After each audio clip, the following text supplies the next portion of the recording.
I want to welcome you back to the podcast, How to Play the Game of College. Again, we are in season 3. We are rocking and rolling. Y'all, I hope y'all been tuning in. We have some great guests in the past. And today, y'all, super excited. I kind of refer to him as my brother, Mr. Kameron Echols. Welcome to the podcast, Mr. Echols. How you doing today? Thank you, Dr. Boyd. I'm excited to be here, rocking and rolling. I'm excited that you invited me onto the podcast this week. So glad to have you, man. We're going to go ahead and get started. If you can, Kameron, tell us a little bit about what you currently do, your current role, and just all that you do at the University of Tennessee at Martin. Yeah, so at the University of Tennessee at Martin, I serve as the Director of Multicultural Affairs. They have the amazing opportunity to support our students, finding resources, knocking down barriers, helping them navigate the challenges of college. Honestly, in my role, I support about 25 different multicultural organizations. That includes our MPHC organizations, our Divine Nine, as well as support some of the efforts in our the Center for Women and Gender Equality. Okay. So, man, you have a lot. When you said 25, I could have just stopped right there. That's a lot, man, on your plate. So outside of UT Martin, what does Kameron Echols like to do? Who are you outside of work? Yeah, well, outside of UTM, I am a husband and a father. Okay. I've been to my beautiful wife, Courtney Echols, for 8 years. We have a 14-year-old son, Jalen, and a 6-year-old daughter, Allie. We're either at a football field or in a gymnastics studio doing some flips and tumbles. Yeah.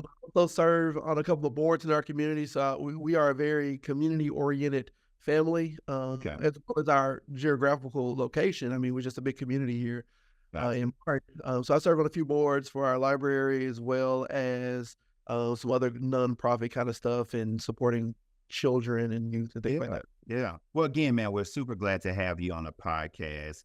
Cam, what I'm going to ask you to do is kind of like go back in time, right? And so right now we're seeing Mr. Echols. He's doing this great work at the University of Tennessee in Martin, the field of higher education, supporting all of these students, right?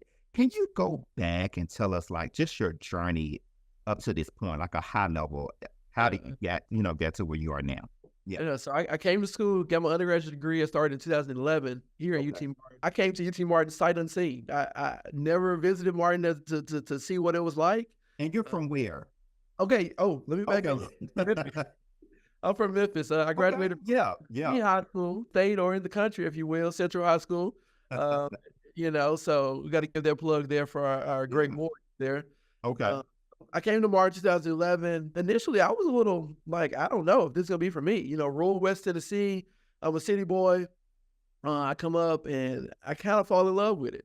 Okay. I gave my journey. I had some struggles. I did a victory lap. I didn't graduate for 4 years that they told me I should. I did lap. But that victory lap is really what turned the table for me, to be honest. I struggled trying to find my major, figuring out where I wanted to end up. I had people tell me, hey, you'll be a great computer guy. Oh, started working in the after-school program. Oh, go be a teacher. You do really well with the youth. And then I finally found my love and my passion with criminal justice, is where I ended up with my undergraduate degree. Okay. I got employed. Well, I got married. And then I said, did you get a wife at UT Martin? I did. Wow. Meet your wife. So if you're looking for that too, come to Martin. But got married, and you got to have a job. You got to support the family type deal. So I applied for a admissions role on campus, and I fell in love with the backside of higher ed. Right, as a student, you don't see all the workings and the red tape and the challenges that you got to face, and I fell in love with all that. Right, working with students to get them here to UT Martin. I did a couple of different roles: student success, which is our transition from high school to college program. And then I worked in career services with employee relations for a short bit. And then I finally landed in my current role in multicultural affairs. And this is really a good marriage of all of that. Yeah. Supporting students from day one all the way to graduation in my current role. Got you. And I just love for, students and parents to really hear about our journey. So many times see us in the now role, right? Sure. Mr. Echols, they see Dr. Boyd, and they just like, hey, they always have had it together, and that's far from the truth, right? Like you said, that victory lap. Many of us, it took that victory lap to get to this point, and we're still on that journey, man. So it's always just great to hear how you got to your current role. As we think about students, man, in college, I know you support a lot of your organizations or, students of color or minority students from different backgrounds. What did you see as some of the common challenges, right, when it comes to students who, maybe get to the college door, right, and they don't stay? A lot of times, it's a struggle to get there, but it's another level to really stay and persist until their degree completion. What are some of those common challenges? Yeah. I would initially say the biggest challenge that I've seen at AUT Martin Okay. specifically, really connecting our students to the resource, right? Okay. That Mm. we're not doing a good job presenting their resource and telling them how to go and get it. The student is not always going and seeking that resource once we tell them how to Okay. do it. Okay. So you got to do a lot of hand holding and pulling and prodding and saying, "Hey, I need you to go and do this," right? So a Okay. lot of these stop out points, it's because, well, if I would have went to ARC, which is our Accessibility Resource Center, then I could have got a testing accommodations. Then I probably would have passed a couple of more exams and this, that, and the third. Right. Or I haven't done my FAFSA, so now I'm backlogged on my financial aid, and now I'm at risk of my classes getting dropped, or my classes Yeah. did get dropped, and it's just a daunting task to get them back into that system sometimes, right? Mhm. So a lot of it is that. We do have students that quote unquote don't come in academically ready, Okay. but there are a lot of avenues that we can navigate to kind of get them through that process, to kind of get them some courses that's going to get them the foundational skills. But it's also got to be that willingness to want to take that, right, and not look at peers aren't taking that, or what that looks like, and sometimes helping them realize UT Martin or your 4-year institution may not be your starting point. It's your Right. end. Yeah. You may need to go to a 2-year community college Mhm. Mhm. and see what that looks like. And then the last thing I think is that college isn't for everybody, right? Mhm. Hoping students realize like, hey, my family told me I should be here, Yeah. or Yeah. guidance counselor pushed on me, so I came to try it out, and that's okay, I think. Mhm. Um, Helping them realize there's other paths that they can navigate, like if it's a TCAD or whatnot, really trying to navigate those paths. So really, to be honest, I would say looking at each student uniquely and Okay. figuring out what they need to be supported. So true. So true. And I'm so glad that you said, the first chapter in the book, How to Play the Game of College, we talk about, college fit, right? And, Right. there's so many different types of colleges out here, right? From Sure. HBCU, you have a UT Martin 4-year, you have community colleges, you have technical schools. And so there's so many different options. So really finding the right fit up front, to me, it's that first step in, Sure. really completing that degree. And so I'm glad that you kind of called that out. And as we think about college engagement, involvement, a lot of your office, the work that you do to get students engaged, involved, how important is that when you are a college student and not just to go to class, right? A lot of Yeah. times you literally pull up to class and as soon as it's over, they're back in the car on the way home. Sure. Yeah. Why should a student get involved? You're going to get a great education pretty much wherever you go, I would Okay. assume. I'm not going to speak for every institution. I know UT Martin, you're going to get a Okay. great, but Yeah. you learn so much outside of the classroom that you're not picking up. So this is all these hard technical, the content on how to work a finance journal or whatnot. You're gonna learn inside the classroom, how to communicate with other people, how to work with teams, how Yeah. to work in a diverse world. Those are the things that you're gonna gain in a student organization or in our campus involvement program, right? Well, true. That's what employers are looking for, right? Mhm. They know if you walk in with a degree that says Bachelor of Science in Computer Science, Yeah. they have the technical skills to do the job. Mhm. But if I can't work with that team, then they don't want you on that team, right? So So true. that's really one of the benefits. I think also too, depending on where you attend school, your student organizations, your campus involvement program, student activities board, that may be the only thing that you have in your area. Yeah. Yeah. Like Martin is in a rural area. We're in Mhm. Northwest Mhm. Tennessee. Our Right. closest large major city is Jackson, Paducah, and then you gotta go all the way to Memphis or Nashville. Right. Okay. So if you're not invested in these programs and these student organizations, you're not gonna have a sense of belonging on this campus. Mhm. Not gonna feel like college is for me because I'm going to class and I'm walking away. So true. Or you don't have that buy-in, if that makes sense. Right. Right. And it's also a good way just to make friends and to build more relationships, right? Right. So true. And I like how you say relationships. I think again, if you learn that skill in college, I know you got on here a little before the podcast and the power of relationships Yeah. is still fueling my career to this day, right?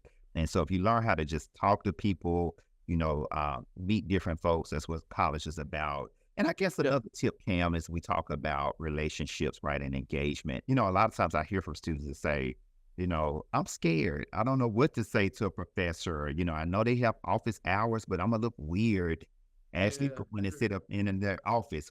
What type of advice, where can that person start if they kind of more of an introverted, maybe shy? What type of advice would you give to that student? First thing I would say is get a mentor. When Okay. you get that campus, you're gonna look for somebody that looks like you. You Mm-hmm. know, most males are gonna look for a black male. If you're a black male, you're gonna look for a black male to connect with first. Yeah. Most likely. If Okay. you're a black female, you're gonna look for a black female. If you're Hispanic male, you're gonna look for Right. those partnerships. Yeah. And I'm gonna find them. But Mhm. look for somebody who has your best interest at heart and who automatically lends out that hand, right? My first thing what I do when I get to welcome weekend is I find those students who I feel are not always in the crowd or in the big group. And Right. I just put on cam and I say, what's going on? This and the third. And I find those opportunities. And I can count how many times that relationship or that moment has Mhm. flown in something so much greater. Man, so You true. know, Yes. so you got to find those avenues. That's the first Mhm. thing I would say. And Mhm. then we're going to walk you through that process. Okay. Faculty members and professors, they're not as scary as they may seem. I'm not a faculty member, so I'm not gonna go down that Yeah. path. But Right. they have your best interests at heart too, right? Yeah. And the reason they have office hours and these schedules is because they have these courses they have to go to, and they don't want you showing up when they're not there. Right. Schedule is not as strict as a 8 to 5, right? Mhm. Mhm. So they don't want to waste your time. So So true. open door office hours are the prime example of when you should be there. Right. They're Right. looking to answer that question. They're prepared, right? Right. It's nothing like walking into someone's office and they're not prepared to serve you, right? So true. Yeah. Yeah. So don't look at those office hours as a block they're putting you in. They just want to be prepared to serve you with a Right. Right. So uh, true. So true. Thanks for saying that. And again, most professors would tell you, hey, I'm in my office hours, but maybe in a semester I might see, a handful of students. right. So, like you said, they want to see you, maybe discuss who you are, where you're from, your goal, and you're gonna need recommendation letters, for graduate school, right? For jobs, and I tell students all the time, I never write a recommendation letter if you got to send me a resume. I want to be able to know who you are without ever looking at a resume. And so that should be your goal when you go to college. At least find 1 to 2 people that you can say, hey, they can write a letter for me without looking at And it can't be your academic advisor. I mean, it yeah, can. exactly. Your academic advisor, y'all Yeah. are automatically paired. Go Yeah. out, a new relationship with a new faculty member or a new campus professional, Mhm. and say, "Hey, I want your support. I want to Yeah. learn more Yeah. about you. I want you to learn more about me." And So that's true. how you thrive. Lifelong relationships and friendships are built in college outside Man. of the peer to peer. Yeah. Yeah. So true. Yes. So true. Another question I get, Cam, and again, I get all these questions, right? Since you're in this area, Greek life, Okay. and looking at more of the NPAC Yeah. Greeks, right? And so you got little Johnny from Memphis, who's coming and he's seeing all the NPAC organizations, right? First generation college student, don't know Yeah. much about Greek life at all. Um, Yeah.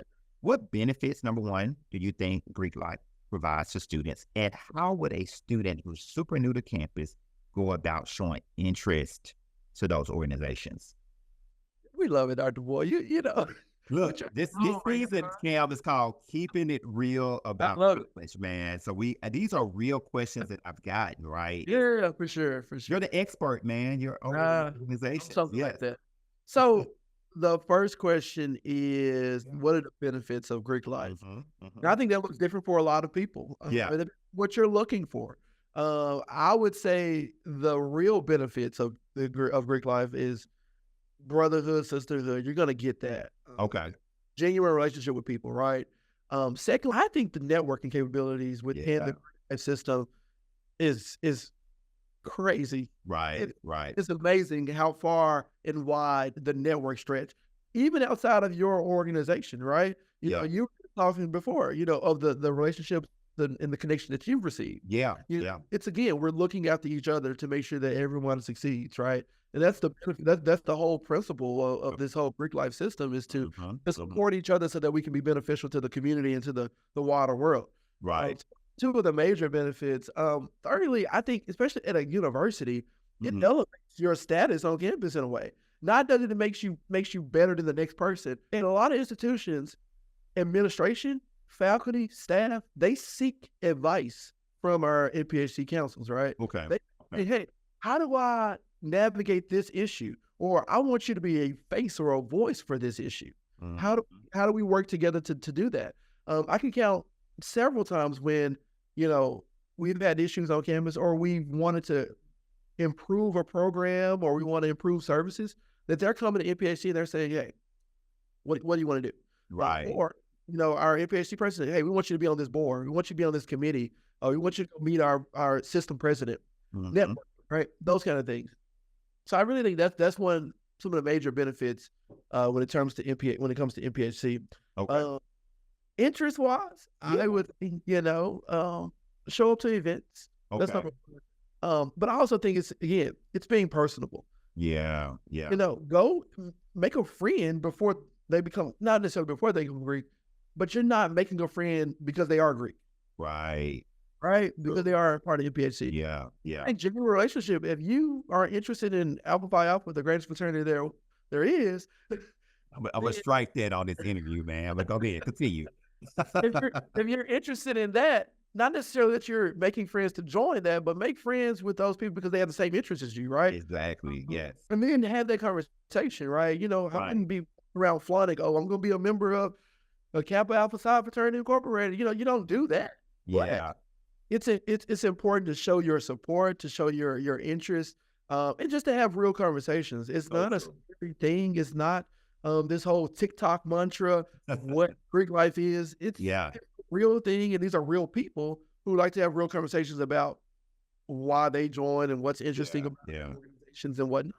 So be real, be genuine is how I would show interest, So yeah, well, appreciate that, Cam. Again, I'm hearing a common theme of, like you said, sense of belonging, relationships, networking. Sure. And we could go on and on about Greek life, right? But, again, like you said, the key thing is to see where you fit in best, right? Because it's a lifelong organization. You're going to be with it for a long time. And so you want to make sure you're doing something that you want to do, right? Put the research into it, ask the questions, right? Anything you get involved in, you're interviewing them as much as they're interviewing you, right?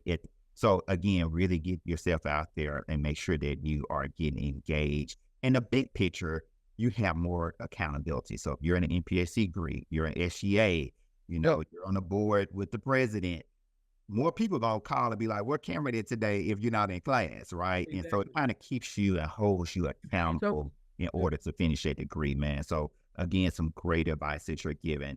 In closing, Cam, right? We have parents that always ask me, my baby's going to school, I'm about to cry. I can't really be involved. I can't really be engaged with my student. Yeah. I just got to stand in the back. What type of advice would you give to a parent and how they can stay engaged with their students while they are in college? Yeah. That is a very touchy subject, I would say, because I have a lot of parents who really, really want to be invested, not because they want to be helicopter parents, but they really want to make sure their child is succeeding and taking advantage of all their resources. Okay. Institution. So I would say is number one, get involved with, if they have a family association, family parent association, like that. Follow the social medias. I mean, most people now are Instagram, Facebook, so what's happening. And you won't be sharing, oh, hey, there's a silent disco tonight. But follow the career services page and they post there's a career fair. You can send little Johnny a text and say, hey, it's a career fair on Thursday. What do you need? Do you need me to bring you a suit? Do you? So that they can go. Or I really want you to go to this because and those subtle nudges really help students feel supported. Exactly. Yeah. It's a different type of support, I would say, that I would want from parents as they navigate this college journey. Now, I need you to be 100 and 1,000% hands-on with financial aid. Yes, Leave yes, that in the student's hand. I yeah. think the learning curve that you can give them, there's some things that they need to do, but you need to follow up on that, especially that Right. first. Yeah. I would definitely say those kind of things. Make sure those transcripts are submitted and entered if they have that dual enrollment or transfer work. Those kind of things, I would say that first year, be hands-on. Yeah. Make sure you're getting all this stuff supported. And I always mention this too, whenever I'm talking to parents. If they are coming with like an IEP or they have medicine or they need accommodation, they had a high school, you need to have a conversation with their disability services or accessibility resource center, whatever Okay. it at the institution immediately. Right. College is not a time to come in and shift the whole educational learning system. Let them navigate that first year with Yeah. the same and figure out what has worked, what needs more adjustment, those kind of things. But beyond that, let Yeah. them a little bit. Right. Let them make some mistakes because college is a learning experience. That's no, Right. Right. So true. and to be honest, if you're at an institution that really cares about the student, they're not going to let them get too far off the beat path. Yeah. Yeah. They set alerts and things that's going to support the student. Right. But I would always encourage following those social medias, the Family and Parent Association, showing up to home, maybe not home. They used to have things for the parents at homecoming. Your support will look different. Yeah, it will look different. But It will look different. yes, but I think the key thing you're saying is that they can still support. I think that's why I do this podcast where I wrote the book, again, really sharing those secrets to say, hey, you can still be involved, as you say, Ken, but it looks different, right? You're more of an advisor role, right? So I'm not there to tell you what to do, but hey, if you come to me, I can help you talk through some options, right? If you want to change your major, maybe I know a friend who works at FedEx that wants to I'll be, tell you too, find you a professional on campus that you know. right? You send that email or that text message, say, hey, Mr. Cameron, Logan, this, that, Man. third. Can you do a little touch point? Yeah, yeah. We just work around it. I'm telling you, works all the time. I get so many text messages from parents. Yeah, that's. I don't know about Johnny. Worry about it. I'll let you know in 30 minutes. Man. Call Johnny and be like, what's going on? And they give me the tea. Now, am I going to tell the parent everything that may be going on? Right, yeah. I'm going to say, they're fine. They need help with it. You got to take care of it. Right, man. Whatever.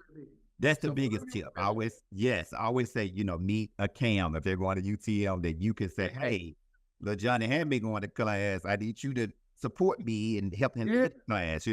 It was a Lonnie Latham for me at U of M. It was a Metcalf for me at Middle Tennessee State University, right? Yeah. I was hungry. I could go to their office and they had a gift card. They had a food voucher, So again, we're sharing tips with this audience to really help advance the student to the next level. So Cam, we're at the end of the interview, man. We can go on and on. I feel like we need a part 2, honestly. But yeah, man, thank you so much. A part of this season, again, I want to do season 3 called Keeping It Real About College, right? So real issues, real conversations.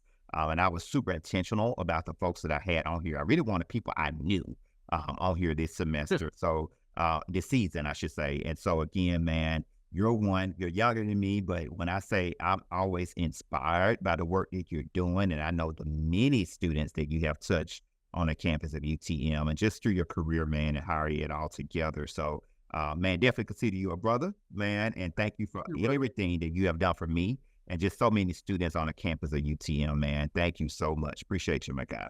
No problem. I appreciate you having me. Yes, sir. Yes, sir. So to the audience, make sure that you subscribe to the channel. Make sure you share this video. We will have Cam's LinkedIn, his email, and Cam will respond. He told y'all that. And but definitely make sure you leave some comments. He's going to definitely respond. And again, we want to see you at the same time next week. The great guests that we're bringing in this season. So again, y'all stay tuned. Thank you. All right.